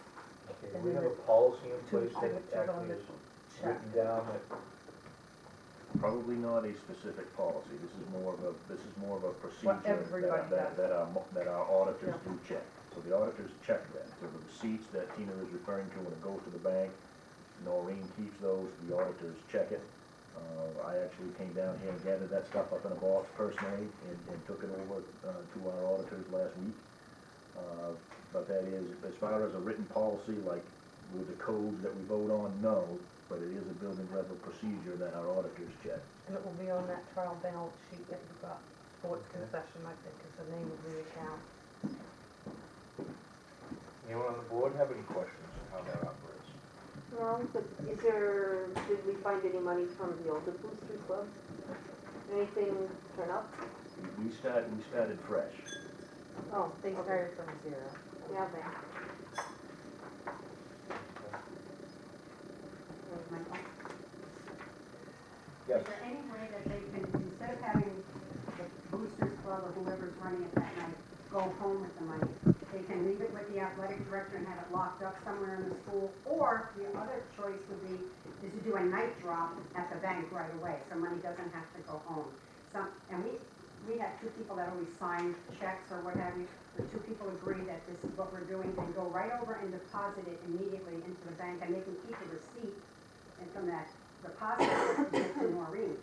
So money doesn't go home, come back to the school, so on and so forth, or give it to the athletic director immediately, and he can give it to Noreen and have it locked up. I'm just asking. I'm not insinuating anything against anyone, I just wanted to know. Well, I mean, I don't know what they would pull in at concessions, $100? I don't have any Well, idea. that's not what I heard last year, but that's okay. I don't know what you heard, my response was, I don't know what they pull in. I don't know what the money is. Question?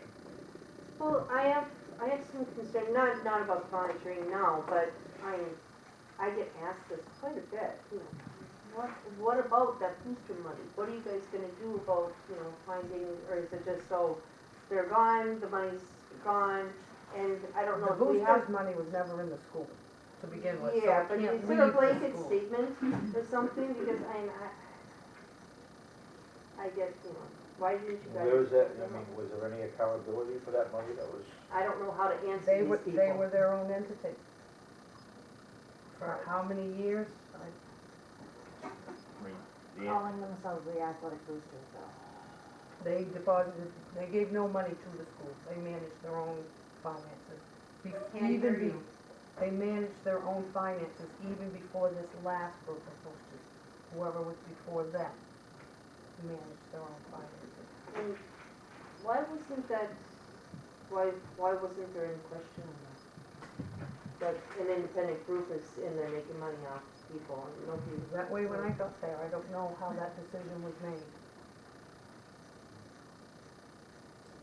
They were doing a lot, What was they were that? doing a lot for the team, buying jerseys, buying things, print t-shirt, backpack, but they were doing a lot, so no one really questioned it Sarah, at the time, but then it just seemed to dwindle down to nothing, and this is when the questions started being asked, I think.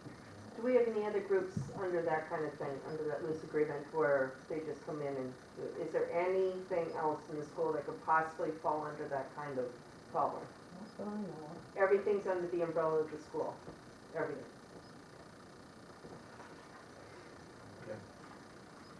Mike, you didn't see if anybody would consider taking the money either directly to the bank or giving it to the athletic director. Is that not something viable that the board feels?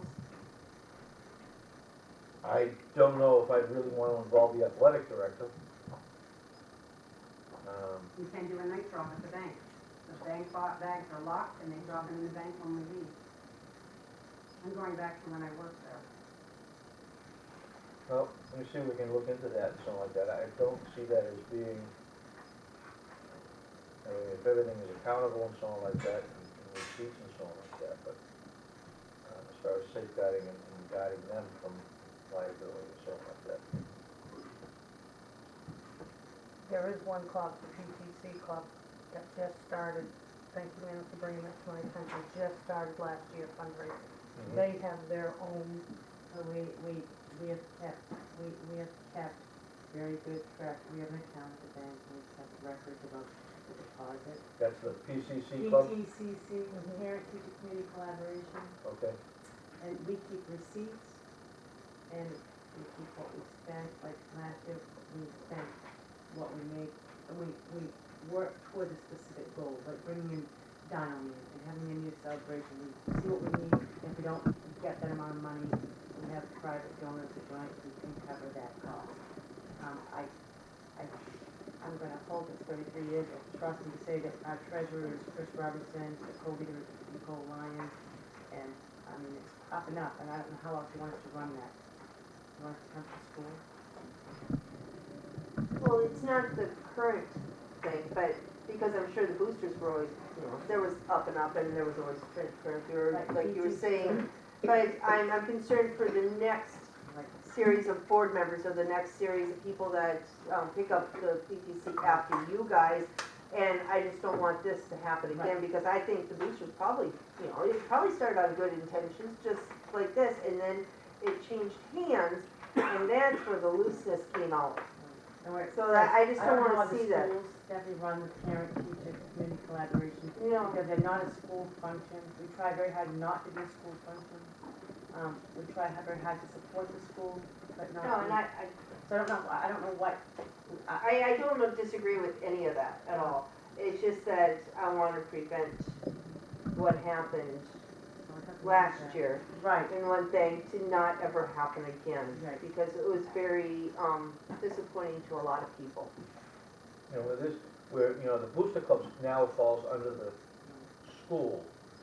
Your group is, you know, it's a Separate separate entity. thing, you know, run by parents. So can it stay the way it is? Is that what you're I don't saying? see, you know, you get all the had it records and separate, so on like separate that. for years, and it's had it separate, and it's kind of passed through. That is passed through for several times. It took a break, no one touched my stage, it took a break, and it, you know, we, My concern with it, as the way it is right now, does it meet IRS standards? I will have Chris check into it. She's very good at that, because she's been trained for other, I will have Chris Robertson check into that. And not being, you know, a not-for-profit, so like that. And I don't wanna see you guys getting any kind of, you know, legal hot water with, you know, money going back and forth and, you know, and not having any kind of documentation, so you might wanna look into that. Yeah.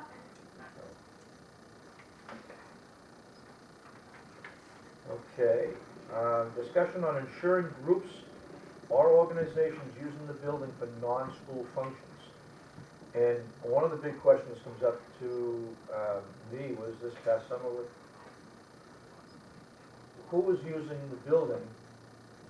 Who was the organizations or organization using the building during the marathon? Who was responsible for someone if they get hurt? Who was responsible for something gets broken? Okay, and I know the town has, and I wish she was here, but she's not. And how the town works there, was it the Iris program?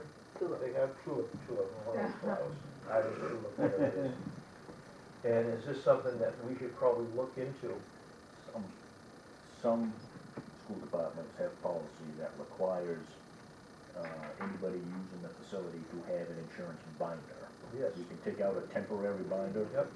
for an event that would insure the person or organization up to X amount, Right. and that would satisfy your concern about what to do if something breaks or somebody gets hurt.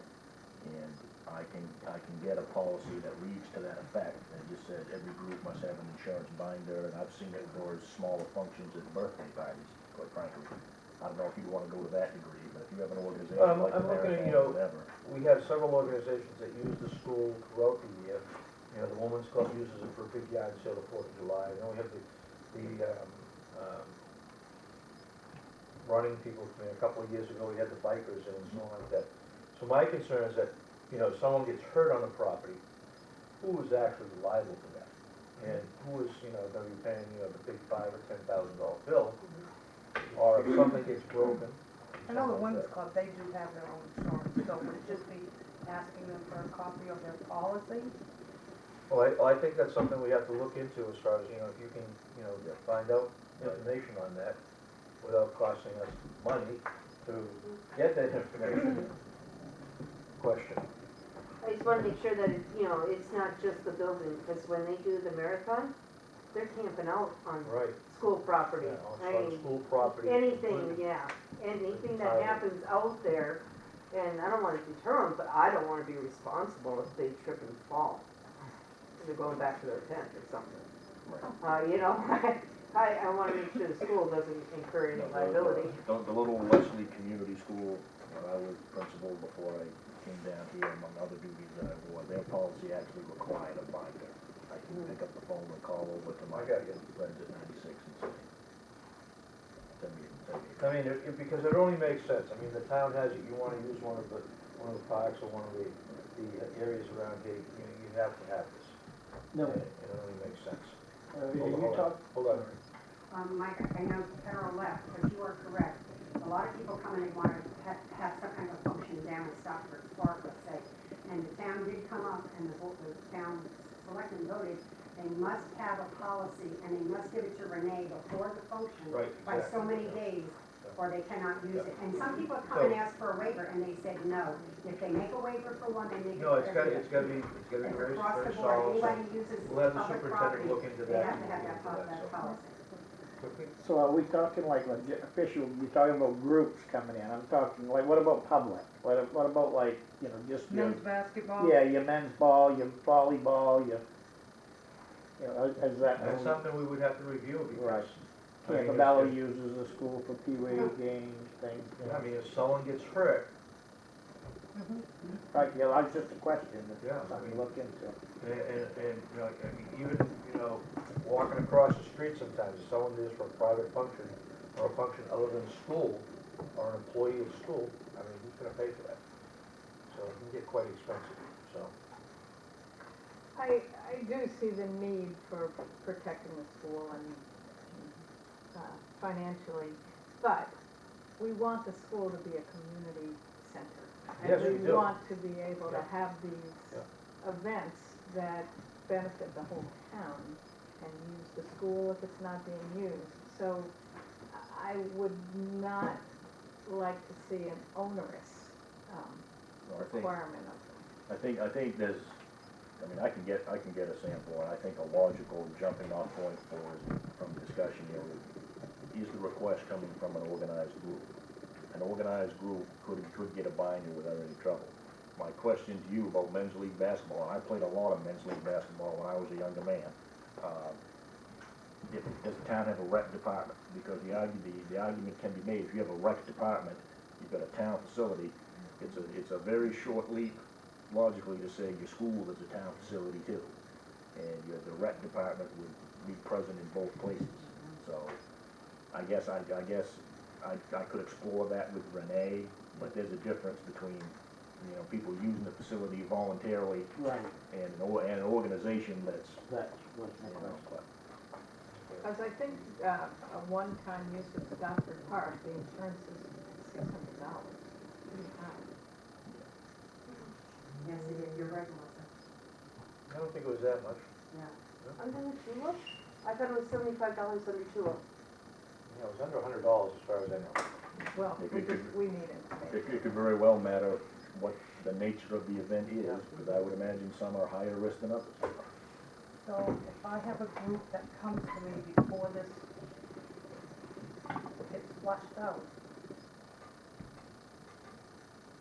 There's no motion been made, there's okay, nothing. so that said. it stays as. Right. We're just looking at it, we're just A current- discussing it right now and looking at the options because I think it's really something that has to be looked at. So we stay with our current practice? I would say yes. Okay. Okay, on that current practice, now the question comes in, we talked about keys earlier and so on like that. Who has keys, who has access to keys and so on like that? So for a group to Wasn't come in, there a key fee that was Yes. paid before? How did they, that work they, out? it's worked out good Okay. so far. So they fill out the request to use the facility, get the cleaning instructions, give the refundable deposit for the key, and So I mean, this is just a discussion right now, so Okay. Mr. Johnson can get us information on that, we'll look at it, and if we need to go any further, we'll go further, so. Okay. Okay then, to consider entering an executive session pursuant to statutory citation 1 MRSA SS 405 6A personnel matter. And Time is 8:05.